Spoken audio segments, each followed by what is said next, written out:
नमस्कार, मैं हूं आपके साथ मीनाक्षी रजत और आप देख रहे हैं सबका हिसाब होगा।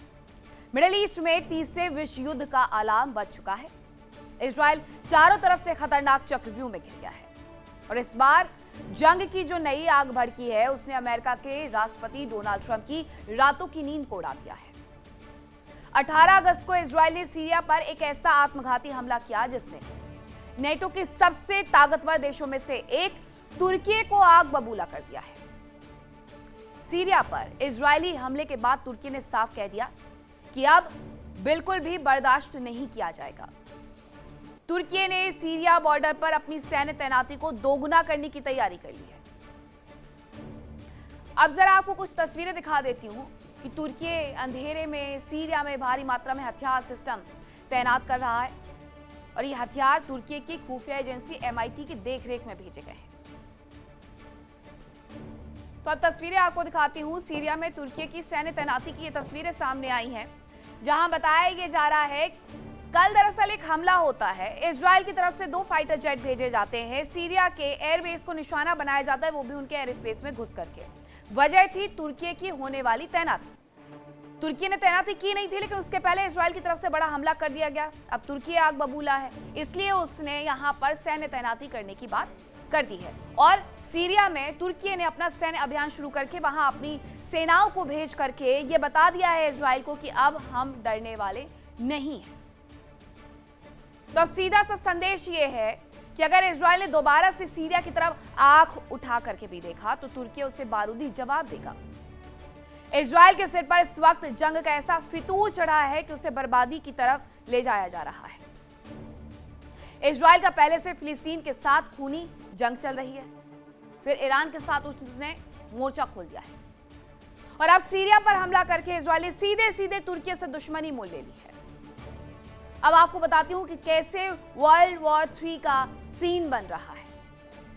दरअसल सीरिया पर इजरायली हमले के बाद तनाव और ज्यादा बढ़ गया है और इजराइल से युद्ध की तैयारी में जुटा तुर्की इजराइल पर बहुत बड़ा हमला कर सकता है।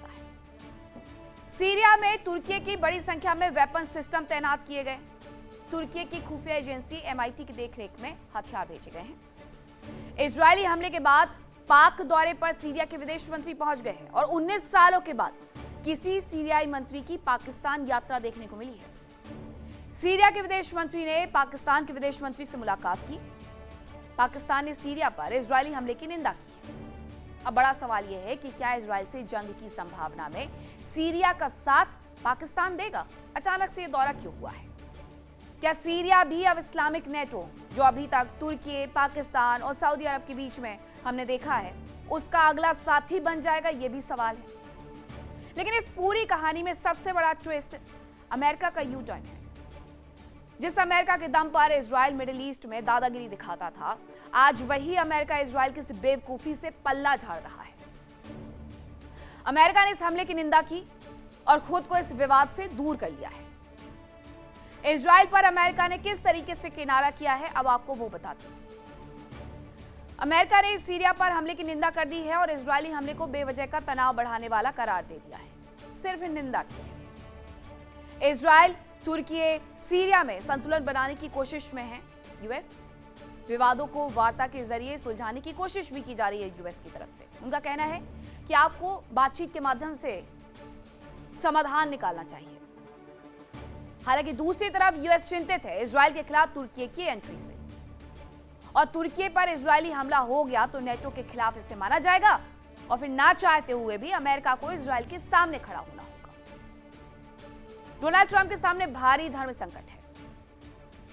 अगर वो इजराइल का खुलकर के साथ देते हैं तो नेटो सहयोगी तुर्की नाराज होगा और अमेरिका एक अंतहीन महायुद्ध की तरफ खिंच जाएगा। और अगर वो चुप रहते हैं तो इजराइल का मिटना तय है। कूटनीतिक गलियारों में चर्चा है कि ट्रंप पर्दे के पीछे से तुर्की को शांत करने और नेतन्याहू को कंट्रोल करने के लिए प्रेशर बना रहे हैं। लेकिन इजराइल है वो चौतरफा घेरने और अमेरिका के पीछे हटने के बाद भी वो लगातार सीरिया और अपने दुश्मनों को धमकाने से बाज नहीं आ रहा है। अब इजराइल किस तरीके से चेतावनियां दे रहा है उसके बारे में मैं आपको बताती हूं। इजराइल ने सीरिया और तुर्की को चेतावनी जारी की। इजराइल के खतरे को खत्म किया जाएगा। इजराइल ने सीधे कहा है क्योंकि वो तुर्की और सीरिया को फिलहाल अपने लिए खतरा मान रहा है और उसका कहना है कि हमारे लिए जो खतरा है हम उसे खत्म करेंगे। इजराइल के दुश्मनों को बर्दाश्त नहीं किया जाएगा। तुर्की सेना को मौत के मुंह में धकेल रहे हैं। तुर्की सेना को मौत के मुंह में कौन धकेल रहा है? एर्दोगन। ये कहा गया इजराइल की तरफ से। संसद तक इजराइल के खिलाफ बयानबाजी। इजराइल को चुनौती देने की कोशिश ना की जाए, सीधे सीधे ये एर्दोगन को बता दिया गया है। मिडिल ईस्ट का ये नया फ्रंट पूरी दुनिया को तबाह कर सकता है। क्या ट्रंप अपनी डिप्लोमेसी से इजराइल को बचा पाएंगे या तुर्की का बारूद इस बार एक नया इतिहास लिखेगा? आज इसी पर होगी चर्चा, लेकिन उसके पहले एक छोटी सी रिपोर्ट आपको दिखाते हैं।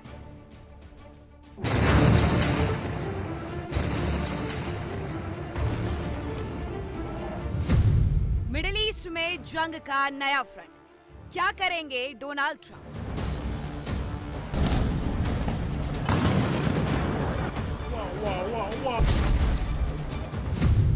तुर्की ने सीरिया में तैनाती बढ़ाई, इजराइल से सीधे लड़ाई।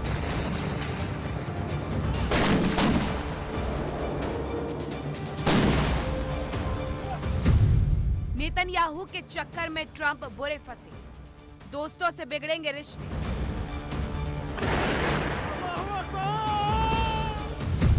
हमास, सीरिया, तुर्की, ईरान, इजराइल से लेंगे इंतकाम।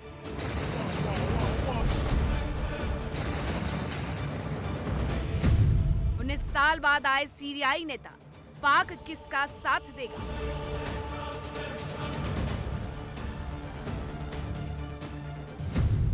नेतन्याहू बने भस्मासुर, इजराइल का खात्मा अब नहीं दूर।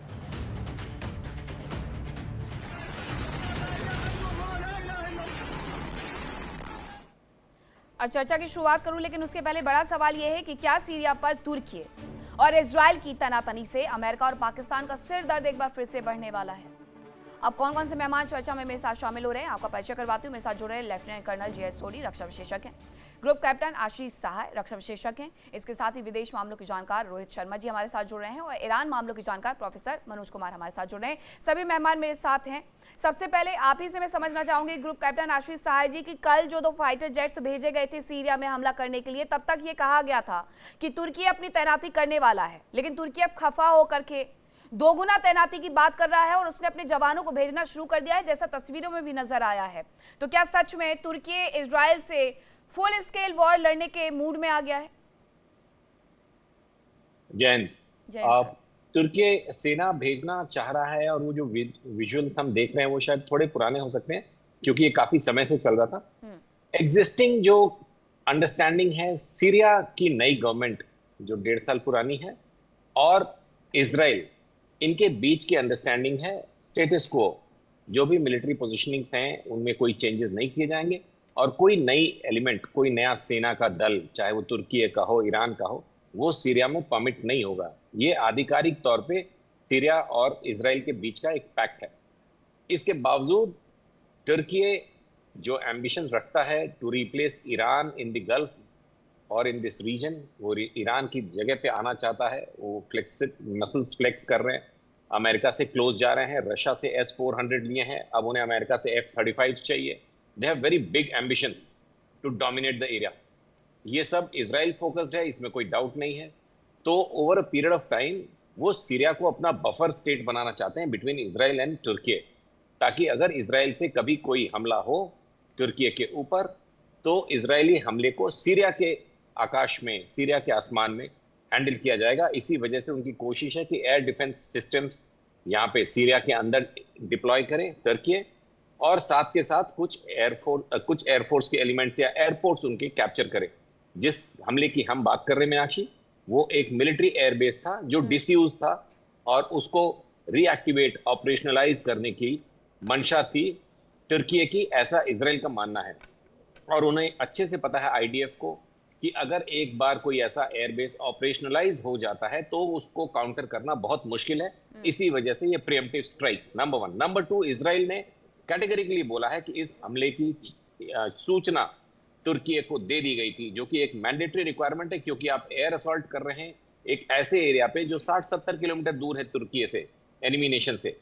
तो तुर्की के रेडार्स को ये नहीं पता चल सकता कि ये जो असॉल्ट आ रही है इजराइल की तरफ से, ये 60 किलोमीटर पहले ही इस एयरबेस को हिट करेगी या तुर्की के आईबी को, इंटरनेशनल बॉर्डर को क्रॉस कर जाएगी, कि जिसमें कुछ क्षण या मिनट लगेंगे। इसलिए ये फ्लैश पॉइंट हो सकता था, तुर्की इस पे रिटेलिएटरी स्ट्राइक लॉन्च कर सकता था। लेकिन इसको उसके लिए तो अवॉइड टाइम करने के चाहिए ना, जितने टाइम पहले उनकी तरफ से बताया गया होगा उतने टाइम में तो तैयारी भी नहीं कर पाया होगा सीरिया। ये बहुत बहुत वाइटल पॉइंट है, क्योंकि टाइमलाइन इजराइल ने डिक्लेयर नहीं किए हैं, बट उन्होंने बोला है कि हमने डिक्लेयर किया था कि हम असॉल्ट इस टारगेट को टेक डाउन करने जा रहे हैं। एग्जैक्ट लोकेशंस एंड वो डिटेल्स नहीं। टाइम बहुत इंपॉर्टेंट है, आप बिल्कुल ठीक कह रही हैं, क्योंकि अगर ये बिफोर टाइम नहीं बताया जाएगा, लास्ट मोमेंट पे बोला और अटैक कर दिया, फिर इसका कोई मतलब नहीं होता है, सीधा सीधा काउंटर अटैक्स लॉन्च हो जाते हैं। क्योंकि अगर कोई तो आपके इसमें एयर स्पेस में जाता है, एयरबेस पर निशाना साधता है और उसके पहले अगर 10, 5, 25 मिनट पहले बता देता है तो ये बहुत कम टाइम होता है और अटैक करने के लिए दोबारा से उन्हें भी कहीं ना कहीं उस वक्त की आवश्यकता होती है। लेकिन लेफ्टिनेंट कर्नल जय सोढी जी, अब ईरान तो हर तरफ कहीं ना कहीं नजर आ रहा था, लेकिन अब ईरान कहीं पीछे छूट गया और इजराइल फिर से एक बार हमास, हूती, हिजबुल्ला, उसके बाद सीरिया, ईरान, हर जगह नजर आने लगा है। इजराइल को क्या इन तमाम देशों से खतरा है? जय हिंद मीनाक्षी जी। जी, ये मेरा सौभाग्य कि मैं आपके न्यूज चैनल पर हूं और विख्यात को पैनलिस्ट के साथ हूं। एक प्रसिद्ध कहावत है कि अगर इंसान सबके साथ ही लड़ना शुरू कर दे तो अंत में उसी का सर्वनाश होता है। यही चीज इजराइल के साथ हो रही है। हाँ, 2015 से पहले इजराइल की सेना बहुत ताकतवर थी। जितने वहां के अरब देश थे वो आर्थिक और सैनिक तौर पे बहुत कमजोर थे, लेकिन सब कुछ बदल चुका है पिछले 2 दशकों में। वहां के जितने अरब देश हैं वो आर्थिक और सैनिक तौर पे मजबूत हो गए हैं। और इजराइल जिसने 2 बड़े रक्षा सुधार किए, एक था 2015 में गिडियोन मल्टी ईयर प्लान जिसे कहते हैं, और दूसरा 2020 में जिसे नूफा डिफेंस रिफॉर्म कहते हैं। ये दोनों रक्षा सुधारों ने इजरायली सेना की जो ताकत थी उसमें बहुत कटौती कर दी है। और ऊपर से अब इजराइल सब पे वार कर रहा है, कभी गाजा पट्टी पे, कभी लेबनान पे, कभी ईरान पे, अब सीरिया पे। देखिए मीनाक्षी जी, इसका अंत तो साफ है। इजराइल के 2 टुकड़े होने हैं, फिलिस्तीन एक आजाद देश के रूप में उभरना है, और कुछ सालों में हम फिर आपके चैनल पे, आपके शो पे इस विषय पे डिस्कस करे होंगे किस तरह फिलिस्तीन एक आजाद देश के रूप में उभर गया और इजराइल ने अपनी भारी गलतियों की वजह से अपने देश का बंटवारा कर दिया है। देखिए, जहां तक सीरिया और इजराइल की बात है, इनका 76 किलोमीटर का लंबा बॉर्डर है और 1967 वॉर से लगातार इजराइल ने 1200 वर्ग किलोमीटर गोलन हाइट्स पे अवैध कब्जा किया हुआ है, जो सीरिया का हिस्सा है। और ये चीज यूनाइटेड नेशंस रेजोल्यूशन 242 जो 1967 में पास हुई थी, वो साफ कहती है कि इजराइल ने गोलन हाइट्स पे अवैध कब्जा किया है। अब वहां पे वो सीरिया के अंदर एक हवाई अड्डे पे हमला कर रहा है। क्या सीरिया चुप बैठेगा? क्या तुर्की चुप बैठेगा? बिल्कुल चुप नहीं बैठेंगे। तो ये जो इजराइल कर रहा है, ये अपने लिए आत्मघाती कार्रवाई कर रहा है, क्योंकि इसके पीछे कारण एक ही है। नेतन्याहू को पता है कि उसकी हार अक्टूबर के इलेक्शन में निश्चित है। उससे पहले वो अपने देश के अंदर एक झूठा राष्ट्रवाद जगाना चाहता है, अपने देशवासियों को बताना चाहता है मेरा देश खतरे में है। देखिए, इजराइल के नागरिक भी अब अक्लमंद हो गए, वो भी थक गए हैं इजराइल की हर लड़ाई के साथ। जितने ओपिनियन पोल आ रहे हैं इजराइल से, जो इजराइल के विख्यात तो इजराइल में, लेकिन सर ये भी तो देखना होगा ना कि सारे बाकी देश एक भी ही थमे आंकड़े कहाँ दे हैं रहे हैं कि हिजबुल्लाह नेतन्याहू की का तरफ हारना से। तय है। सर ये भी तो देखना होगा कि बाकी देश थमे कहाँ हैं। उत्तरी इजराइल और दक्षिणी लेबनान की अगर दूरी की बात की जाती है तो 35 से 40 किलोमीटर की सीमा। अब वो उत्तरी इजराइल पर हिजबुल्लाह लगातार हमला करते रहता है, दक्षिणी लेबनान पर इसलिए वो हमला करते रहते हैं। अगर इजराइल किसी तरीके से हमले करना बंद कर दे तो इसकी क्या गारंटी है कि कल के दिन हिजबुल्लाह भी हमले करना बंद कर देगा? देखिए, अब मीनाक्षी जी, हमें इस सिचुएशन को समझने के लिए 4 ऑफिशियल किताबें पढ़नी जरूरी या डॉक्यूमेंट पढ़ने जरूरी हैं। हम में से अधिकतर जो डिफेंस एनालिस्ट हैं, खास करके मैं इंडिया में, वो 2 गलत धारणाओं पे विश्लेषण करते हैं। पहला, वो सोचते हैं कि इजराइल फिलिस्तीन का मुद्दा जो है वो 2 धर्मों की लड़ाई है, इस्लाम और यहूदी। ये गलत है, ये एक जमीन के टुकड़े की लड़ाई है। और दूसरा, अधिकतर भारत के विश्लेषक सोचते हैं क्योंकि फिलिस्तीन एक मुस्लिम देश है या टेरिटरी है, तो सारी गलती इन मुसलमानों की है, चाहे ईरान हो, चाहे सीरिया हो, चाहे फिलिस्तीन हो। ऐसा नहीं है। देखिए, जो 4 ऑफिशियल दस्तावेज पढ़ने हर दर्शक के लिए जरूरी हैं, जो कि आपके प्रश्न का उत्तर है। पहला है मैकमोहन हुसैन करस्पॉन्डेंस 1915 का, दूसरा है साइक्स पाइकॉट एग्रीमेंट 1916 का, तीसरा है बालफूर डिक्लेरेशन 1917 का, और चौथा है संयुक्त राष्ट्र का रेजोल्यूशन 181/2 29 नवंबर 1947 का।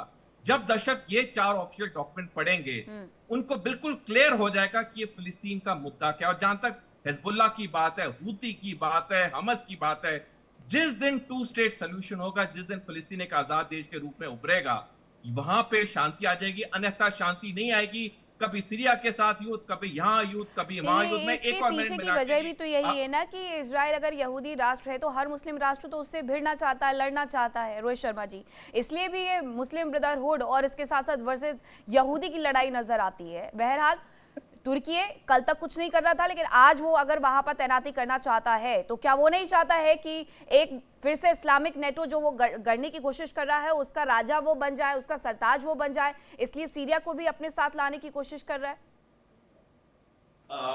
मेरे बड़े भाई लेफ्टिनेंट जनरल सोबी साहब, मैं इनसे थोड़ा सा मुख्तलिफ व्यू रखता हूँ। ये अगर धर्म की लड़ाई नहीं है, रिलीजन की नहीं है, तो और किस चीज की?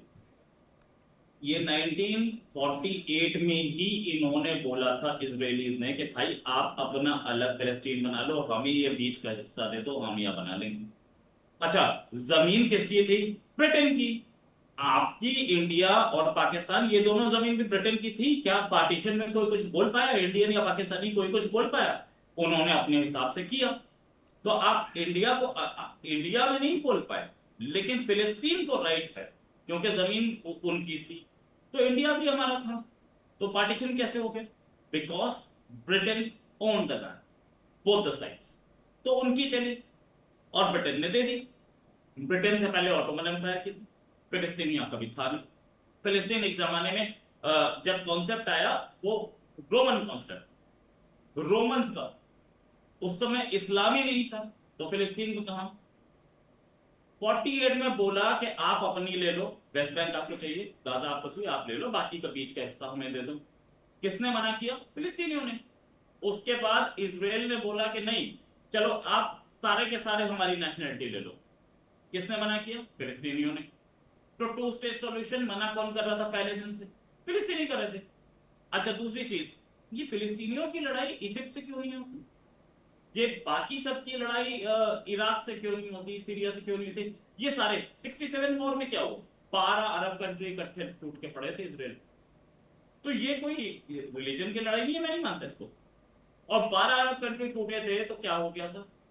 सारे हारे थे 2 घंटे में, 2 आवर्स में घंटे घुटने टेके थे इन्होंने, सऊदी अरेबिया ने और दूसरों ने। तो 6 दिन की लड़ाई हुई थी 67, 6 दिन में सब सरेंडर कर गए थे। उसके बाद यौम किपर वॉर हुई 73, क्या हुआ? सरेंडर, सबका सरेंडर लाइन से। तो अगर ये इजराइल से लड़ना चाह रहे हैं तो इजराइल छोड़ेगा नहीं। अच्छा, अगर टर्की वहां पे गेम खेल रहा है, तुर्की जैसे बोलते हैं आजकल, वहां पे गेम खेल रहा है, चलिए सीरिया में घुस रहा है और इजराइल से लड़ रहा है, और टर्की का यहाँ पाकिस्तान से क्या लेना देना? पिछले 60 घंटों में कितने प्लेन आए वहां पे? पूरे के पूरे एयरक्राफ्ट आए हैं, और आकर के नूर खान एयरबेस हो, कराची एयरबेस हो, सब हर जगह आकर के ये लोग ड्रोन सप्लाई कर रहे हैं, सर्वेलेंस इक्विपमेंट सप्लाई कर रहे हैं 60 आवर्स इन द लास्ट। क्या चाहते हैं ये? अच्छा, इन्होंने एक अलायंस बनाया, सऊदी, तुर्की और पाकिस्तान। ये अलायंस किसके खिलाफ है? ईरान के खिलाफ है। मना कर रहे हैं सबके सब, नहीं है तो इजराइल के खिलाफ है। तो इजराइल को राइट टू रेस्पॉन्ड भी नहीं है क्या? ये इजराइल जो है, इजराइल इतनी दूर जाकर के अपने ऑपरेशंस को अंजाम देता है। Israel has the banking of India and America. आके दिखा दो अगर तुम्हारी औकात है तो।